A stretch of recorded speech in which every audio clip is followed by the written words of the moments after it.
So today we meet a very familiar face, but it's like an old buddy who's paid for a hell of a lot of expensive plastic surgery. And over the years, the GF series has gotten older, obviously, and dropped off a lot of distinguishing features. But now it's back with an X. So when you compare the GX1 to the GF2 and the GF3, it's quite a bit chunkier. But actually, when you look at the GF1, it's practically the same size. In fact, it's practically the same camera, albeit with a rubber grip here, which makes it ergonomically a lot better than GF1. Because there's actually something to hold on to here. When you first grab hold of it, the camera fits snugly in your hand unless you have pancake hands. The rubber grip is a small addition that has made a huge difference. Well, this poppy-uppy flashy is a bit wobbly. Look at that. Strong like ball. The GF1 you can't point flash up. You can with this one. Especially when there's no roof up here. So as I said earlier, that the GF series had gradually lost a lot of the distinguishing features. It lost the accessory port and then also the hot shoe. But now it's back. You've got the hot shoe and also the accessory port. But this only takes the new electronic viewfinder, the LVF2. And you can't put LVF2 on the old one. And likewise, you can't put the old one on this one. So there you go. And you've got stereo mic, yes. So it's also got a 3-inch touchscreen, 460,000 dots, which isn't particularly the best in its class.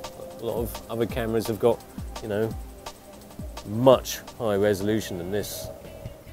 Well, now compared to the GF1, you've got the touchscreen, which means you can also touch the point that you want to focus on. At first I was quite skeptical about this touchscreen point to focus, but it's really quite handy. Because sometimes it doesn't focus on the thing you want it to. So, let's do that. The images you get from the GX1 are pretty delicious actually. Using the screen to focus works well, focusing on the thing you want it to. Metering works well too. And you've got to love that colour reproduction from those images. The touchscreen is of the resistive type rather than capacitive, so don't go swiping it and pinching it like the screen of an iPhone.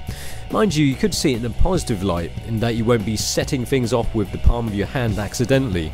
And although the touchscreen isn't capacitive like iPhones or even the EP3, the touchscreen is still quite good. I mean, it's not like the GF2 where you have to really force it down. You just kind of lightly touch it and that does the job nicely. Ow! Flowers going for my penis! I still didn't get a bloody butterfly. There you go. Tell you what, this has got 20 frames per second burst mode though. Let me get that for you. So, well, not for you, it's for me. SH without live view. H without live view. M with live view. I guess it's L then, isn't it? Ah, go ahead then. But that's still not 20 frames per second. Well, obviously, one of the problems is the Panasonic menus there. The pants. Okay, so I'm on 4 megapixels now. That's how you can shoot 20 megapixels. 20. What am I saying? That's how you shoot 20 frames per second. Where's that bloody butterfly? That's not 20 frames per second. Without live view. It does shoot a hell of a lot of frames per second if you can work out the fiddly menus, but don't expect it to be like a D3S. The burst rate can keep up with the movement, but the AF can't. Shooting with this GX1, well, it makes you want to keep shooting, and makes you think that you can climb things that you can't. Be warned. Right, obviously I could go the easy way and just go up the fuck. Shit. Alright, I'll go up the path then. I'm going to take the easy way. Actually, not the easy way, let's just cut that bit out. We don't need that. And then, so where we are, the bamboos. You know what we're missing? We're missing a model. Let's get a Lambie as a model. We need somebody to show off the bamboo nicely. To show off the bamboos nicely? She's doing, you know. And then, ooh, tiger, you know, strong tiger, and then grab hold of bamboo. Oh yeah, there you go. There's... No. No. You know. Okay, that's fine. Let's go.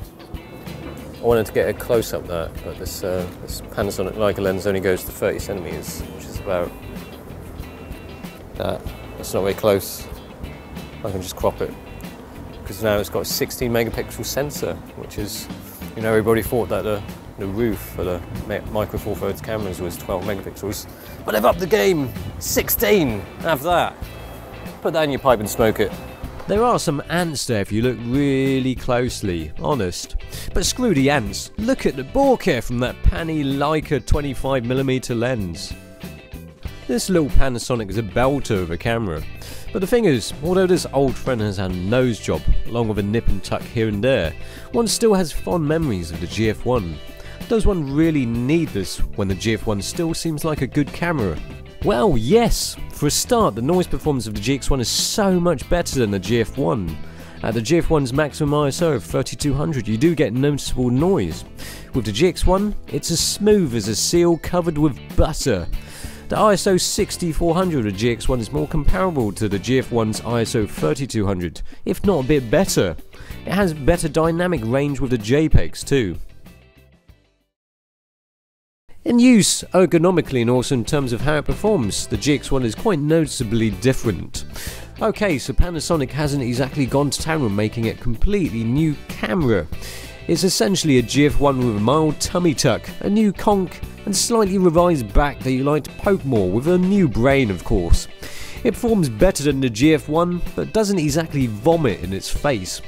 But the fact is, it's very likeable, very usable, especially when you use one and when you see the files you get from it.